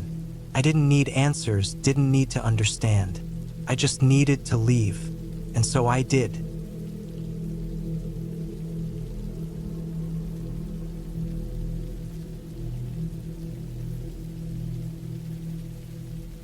The cabin stood quietly at the edge of the woods, half buried in a blanket of snow. It was mid-November, and the air had that sharp bite to it, the kind that made your breath come out in short clouds. I'd rented the cabin for a weekend of hunting. It wasn't my first time doing something like this. I'd been hunting for years, but this trip felt different. Maybe it was because I'd been under a lot of stress at work, or maybe it was the isolation that I craved, but something about this place made me uneasy the moment I saw it. I wasn't alone either. I had my buddy Mark with me. We used to hunt together a lot, but life had pulled us in different directions. This trip was supposed to be our way of reconnecting, of getting back to the old days. But as we pulled up to the cabin and stepped out of the truck, something about the place didn't sit right with me. Mark seemed fine. He was excited, unloading gear from the back of the truck, laughing about how we'd bag a deer by midday. But I couldn't shake the feeling that something was off. Maybe it was the way the trees stood in clusters, dark and thick, just beyond the clearing where the cabin sat. Maybe it was how the wind had this eerie whistle to it, carrying the scent of something I couldn't place. I tried to brush it off. We were here to hunt, not to overthink things. The cabin wasn't anything special. A small, log structure with a porch that creaked underfoot, its windows lined with frost from the chill air. It had a wood stove inside, a couple of chairs around a small table, and a bed in the corner covered with a thick quilt. It wasn't much, but it was enough for a weekend away. I didn't think I'd be spending much time inside anyway. Mark and I settled in quickly. We unpacked our gear, made sure the rifles were cleaned and ready, and set up a small fire in the stove. The warmth from the flames spread throughout the cabin, but outside, the temperature kept dropping. By the time we were ready for bed, the air had a heavy weight to it. The wind had picked up, howling through the trees like a wounded animal. I didn't sleep much that first night. I kept hearing things outside, branches snapping, footsteps crunching in the snow. But I told myself it was just wildlife. Deer, coyotes, maybe a bear wandering through the area. Nothing to be concerned about. The next morning, we were up before dawn. The sun barely touched the horizon, and everything was coated in frost, glistening under the weak light. The snow was deep, and the woods were eerily quiet. Even the usual chirping of birds was absent. We headed out, trekking into the woods, Mark leading the way. The further we went, the more isolated we felt. The trees stood tall, like silent sentinels, their branches heavy with snow. We split up to cover more ground. I set up at the edge of a clearing, overlooking a small ravine. The view was perfect. It was the kind of spot where deer might come through, drawn by the trickling stream below.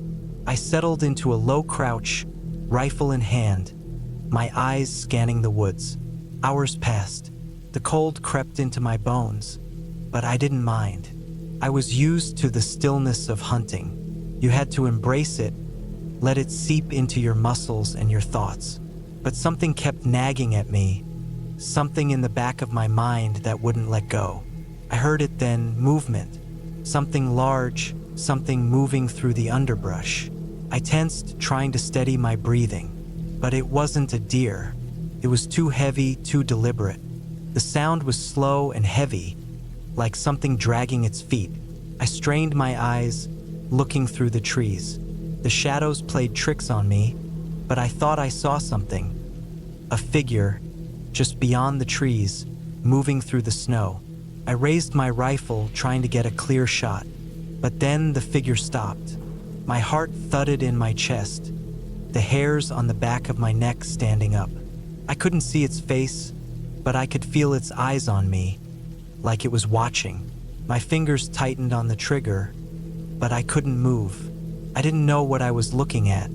It wasn't human. It wasn't an animal. It was something else.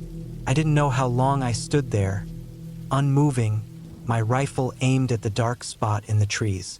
But eventually, the figure moved again, slowly, almost like it was testing the ground. It didn't seem to be in a hurry. It was just there.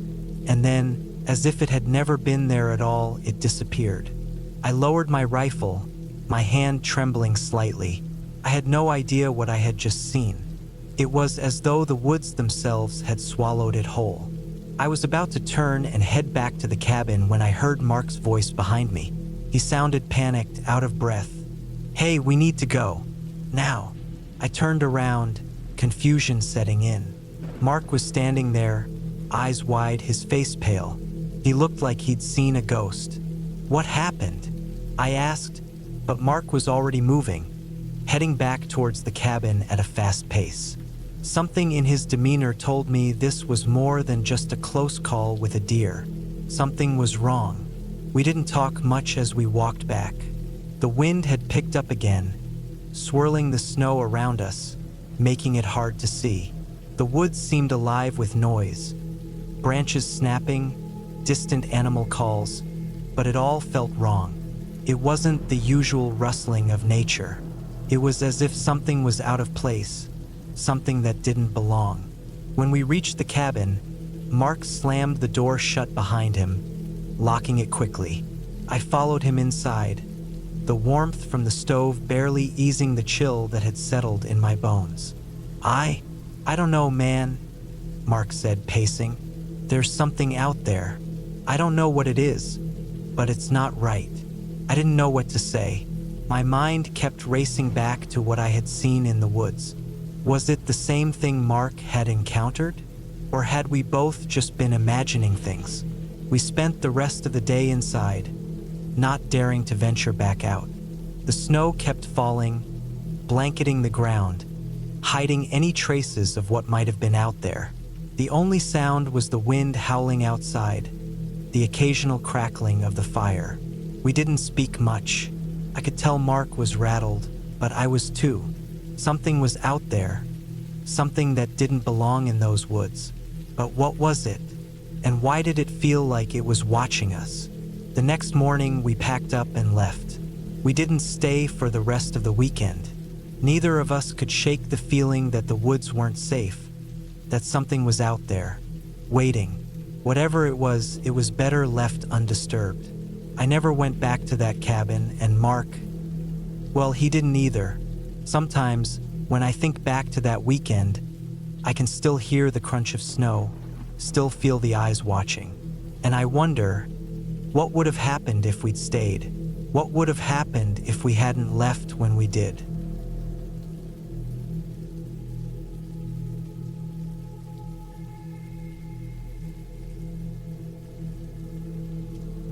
I had always been a fan of the outdoors, so when I finally managed to book a cabin in the remote woods of northern Arizona, I was pumped.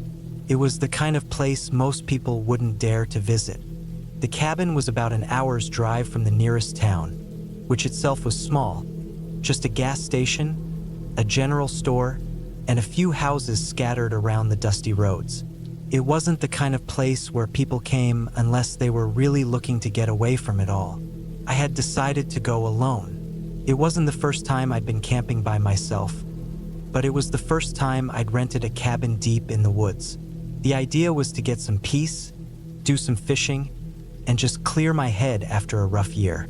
I'd lost my job, dealt with a breakup, and had pretty much isolated myself from my friends and family. The wilderness, I figured, would be the best way to reset. The cabin itself was rustic, a 2-story, log structure with a stone chimney that looked like something out of a movie. The windows were small and surrounded by thick trees. It wasn't fancy, but that's what I wanted. No Wi-Fi, no cell service, just me and nature. The first few hours there were perfect. I unpacked, stashed my food in the fridge, and started a small fire outside to cook dinner. The crackling of the fire, the fresh air, and the calm of the forest were exactly what I needed. As night began to fall, the forest seemed to grow even quieter, if that was possible. The only sounds were the occasional rustle of leaves and the distant hoot of an owl. By the time I finished eating, the sky had darkened completely. I went inside, locked the door, and sat in the living room, sipping on some whiskey, enjoying the isolation. The fire crackled in the corner, and the silence in the cabin was almost soothing. But then I heard it, a faint scratching noise. It was coming from the back door, which I had locked earlier. It was so subtle that at first, I thought it might be a branch scraping against the wood. I figured it was just the wind.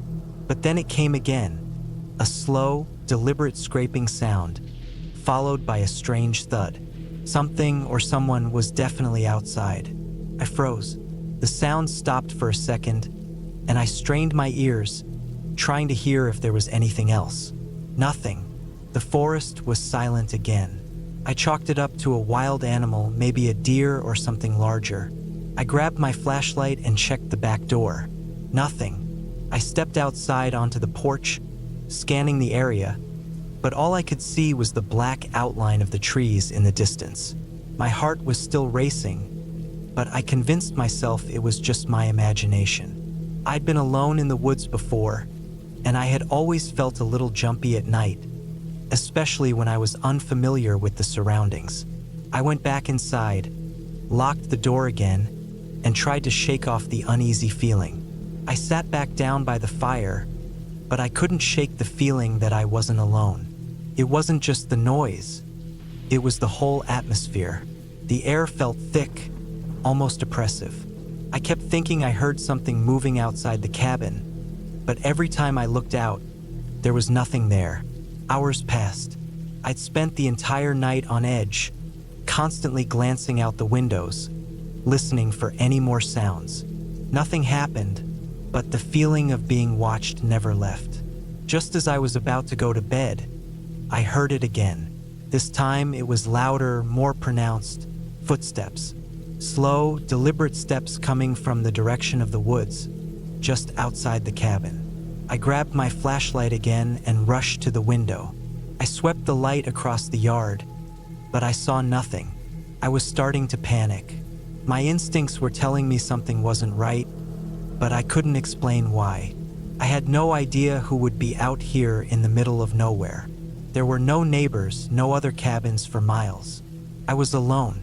The footsteps continued, growing closer, and then I saw something move just beyond the trees. It was too dark to make out clearly, but it was large and moving deliberately through the underbrush. My mind raced with possibilities. Was it a person? Was it some kind of wild animal? I'd never heard of anything that moved like that. I grabbed the rifle I had brought with me for protection, although I didn't expect to need it. Still, I wasn't about to take chances. I crept over to the door, slowly opening it, and stepped outside. I immediately regretted it. There, standing just beyond the trees at the edge of the clearing, was a figure. Person, or at least it looked like one at first. The figure was tall, maybe 6 feet or more, with a hunched posture that made it seem almost unnatural. The thing was standing still, watching me, its head cocked to one side. I couldn't see its face clearly, but the way it moved, slow, deliberate, almost like it was waiting for me to make a move, gave me chills. The air around me suddenly felt cold, and I had this sinking feeling that I wasn't facing just any person. Something was wrong, deeply wrong. The figure didn't move, but its presence was overwhelming. I felt paralyzed, rooted to the spot. I wasn't sure if I should shoot or run. Then, without warning, it stepped back into the darkness, disappearing into the woods. I stood there for what felt like an eternity, staring into the blackness, but it didn't return. I quickly rushed back inside, bolting the door behind me. My mind raced. Was it a person? A hunter? A crazy hermit? But why didn't it speak? Why didn't it move more naturally? The way it walked, or rather, the way it didn't walk, stayed with me. Something in me told me that I wasn't dealing with a normal human being. That night, I stayed awake, not daring to sleep. Every noise in the woods seemed magnified, every rustle of leaves and snap of branches sending my heart into overdrive. I didn't know if it was the same figure or something else, but I felt like I was being hunted. The next morning, I packed up and left the cabin as quickly as I could. I didn't stop to check for tracks, didn't even think to look at the spot where the figure had stood. All I wanted was to get as far away from that place as possible.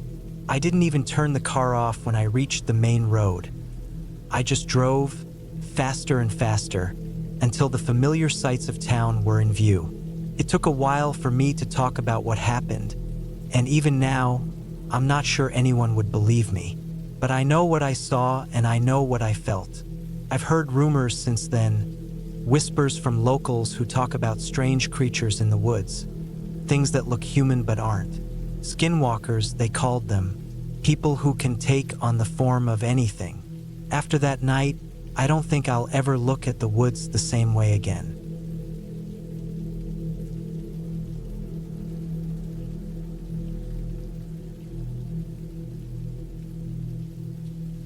It had been a quiet drive for what felt like hours. The old pickup truck's engine humming steadily beneath me as the landscape outside slowly shifted from paved roads to dusty trails. I'd been planning this trip for months.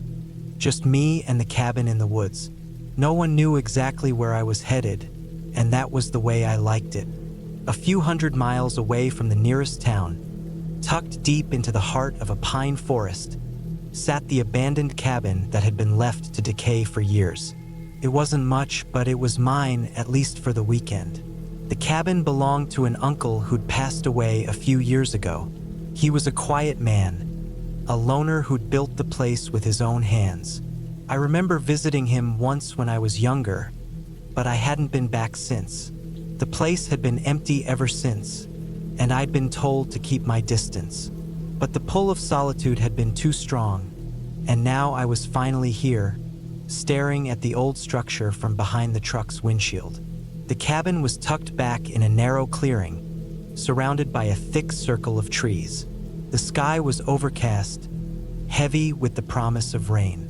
The air felt damp, and the dirt road leading up to it was uneven, filled with the kind of ruts you don't notice until it's too late. I shifted the truck into park and stared at the cabin for a moment. It looked exactly as I remembered.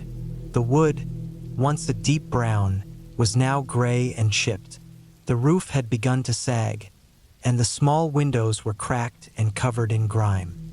A small porch sagged in front of the door, and the steps leading up to it were rotted through. But it was still standing, and that was enough. I grabbed my bag from the passenger seat and stepped out into the cool air. The ground was soft beneath my boots, the damp earth clinging to my steps. The forest was eerily silent. No birds, no insects. It was the kind of silence that makes your skin crawl. But I shook it off, telling myself it was just the isolation. I'd never been a stranger to being alone. Walking up to the porch, I paused for a moment and looked around. The trees seemed to stretch on forever, and there wasn't a sign of life anywhere. The house felt like it had been forgotten by time itself. I reached out and tested the door, surprised to find it still locked. The last time I'd been here, my uncle had been alive, but that was a lifetime ago. The thought of him passed through my mind for a second before I pushed it away. The key I'd found in the glove compartment fit perfectly. As the door creaked open, a blast of stale air hit me in the face. Inside, it was as if time had frozen. The furniture was still there, though the dust had piled up on everything. A faded plaid couch sat against one wall, its fabric torn in places. The small wood stove in the corner was cold and rusted.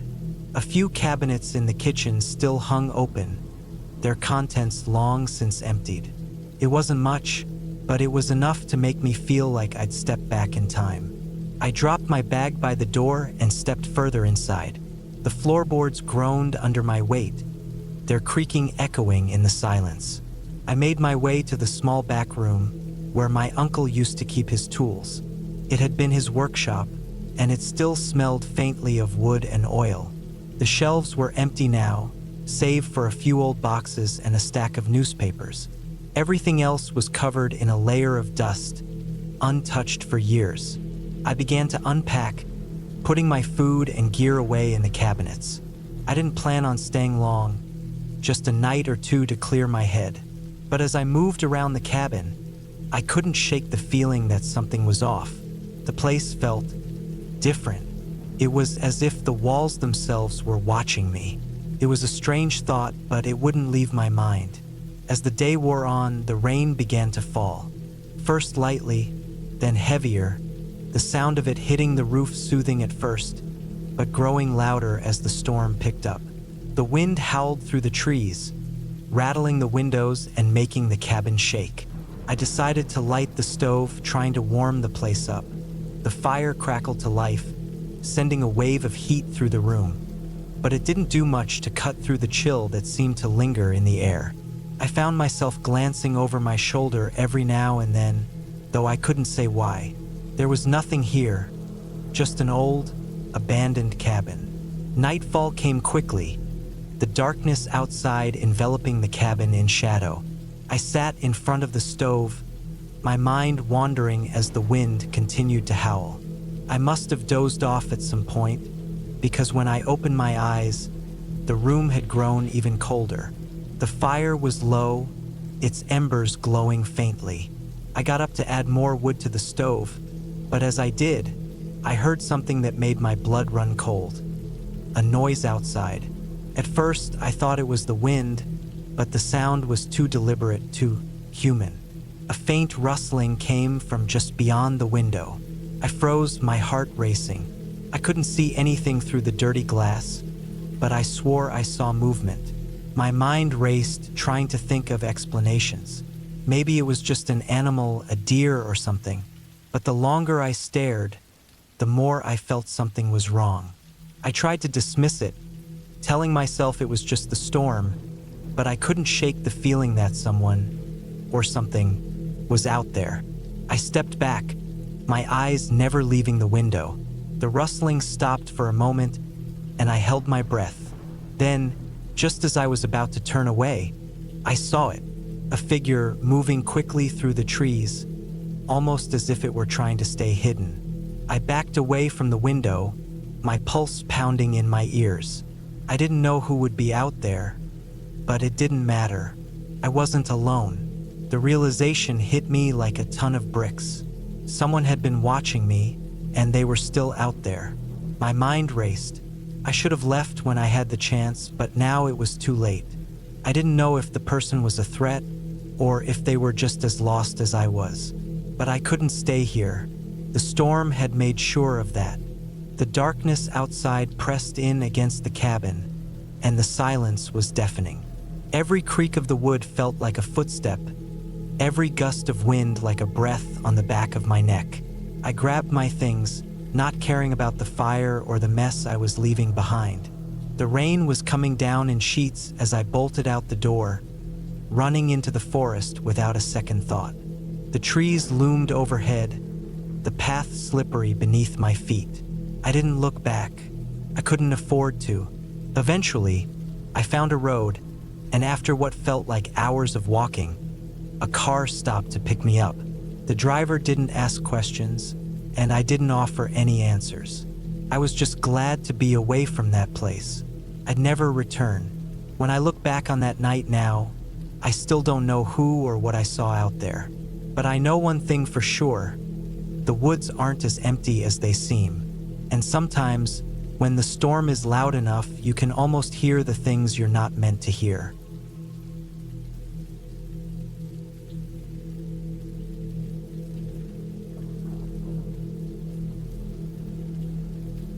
It was supposed to be a quiet weekend, a short escape from the usual grind of life, away from the buzzing city and into the isolation of the mountains.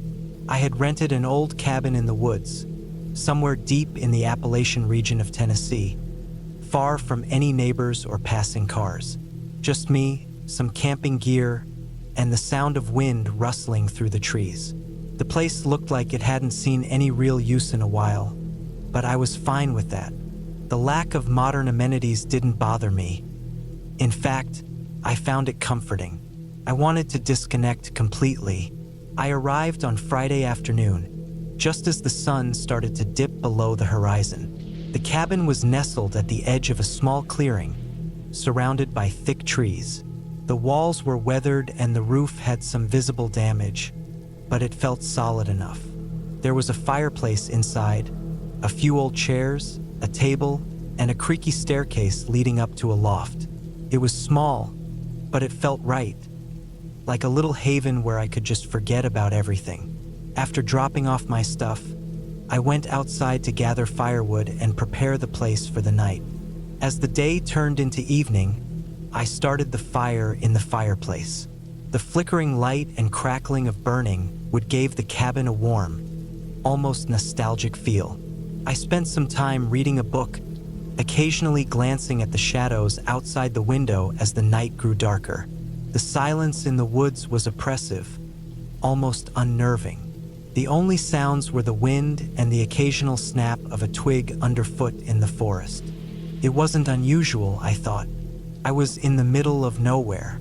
At some point, around midnight, I decided to go outside and check on the fire pit I'd started earlier. I figured it would be a good way to stretch my legs and maybe catch a glimpse of the stars. The cold night air hit me like a wall as soon as I stepped out of the cabin, and I shivered. The fire pit was just a few yards away from the cabin, near the edge of the clearing. The ground was soft, damp with the evening dew. I bent down to adjust the firewood, and that's when I heard it, the faintest sound from the forest. It wasn't a bird or an animal. It wasn't even the wind. It was more like footsteps, slow, deliberate, and heavy, coming from deeper in the woods. My first thought was that maybe it was a deer or some other large animal, but it didn't sound quite right. It sounded like someone walking on two legs and not in a hurry, just walking. The hairs on the back of my neck stood up. I stood still for a moment, straining my ears to listen. The footsteps stopped, and then, after a brief pause, they started again, this time much closer than before. My heart skipped a beat, and I felt a surge of panic rising in my chest. There was no way anyone else could be out here. The road was miles away, and the nearest house was a good 2-hour drive. The only people I'd seen on the way in were the occasional trucker on the highway, but no one was out here in the woods at this hour. I stood there in the dark, my breath coming faster now, unsure of what to do. The steps were coming closer. I couldn't see anything through the trees, just shadows and the dim outline of the underbrush. It was all so still, yet I could feel the presence of someone or something out there. I wanted to turn and run back into the cabin, but my legs felt like lead, frozen to the ground. Then I saw something move, something large in the darkness. It was a silhouette at first, just a shadow against the darker backdrop of the forest. But as it came into view, I realized it was a man. Not someone I knew, but a man nonetheless.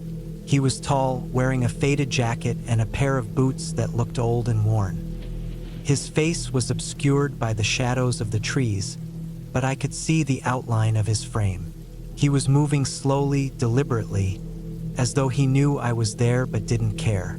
I could feel my pulse pounding in my throat. This was wrong. Everything about this was wrong. Why was he out here? Why was he walking like that, in the dead of night, in the middle of nowhere? I took a cautious step back toward the cabin, my eyes never leaving the man. The footsteps continued, slow but constant. He didn't seem to be in any particular rush, but he was getting closer, and I was running out of space between him and the cabin. I turned and made a dash for the door, not bothering to check if he was still following. I reached the cabin, fumbled with the lock, and slammed the door behind me, my breath coming in ragged gasps. I leaned against the door, trying to steady myself. The man hadn't followed me, at least not yet. I kept the lights dim, not wanting to attract attention. The fire in the fireplace was still crackling, casting an orange glow across the room. The shadows seemed to stretch longer, and the silence felt more suffocating than before. I tried to tell myself it was nothing, that maybe I had just imagined the whole thing. But deep down, I knew it wasn't the case. I wasn't just imagining it. That man had been real, and he had been out there in the dark watching me. I spent the rest of the night on edge, jumping at every little sound, even the creaks of the cabin settling in the cold night air. The fire eventually died down, but I didn't dare leave the safety of the cabin to rekindle it. The thought of stepping outside again, even for a second, made my skin crawl. I stayed up, staring at the dark window, until the first light of dawn finally broke through the trees. By morning, the fear had subsided, but the unease lingered. I quickly packed up my things, wanting to leave as soon as possible. I didn't care about the money I'd spent on the cabin or how beautiful the surroundings were. I just wanted out. I walked to my car, glancing over my shoulder at the cabin one last time, the dark silhouette of the forest behind it. The man, if he had ever been there at all, was gone.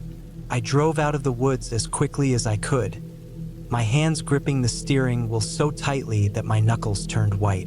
It wasn't until I was back on the main road, miles away from that place, that I finally relaxed enough to let go of the tension in my body. I had no explanation for what happened that night.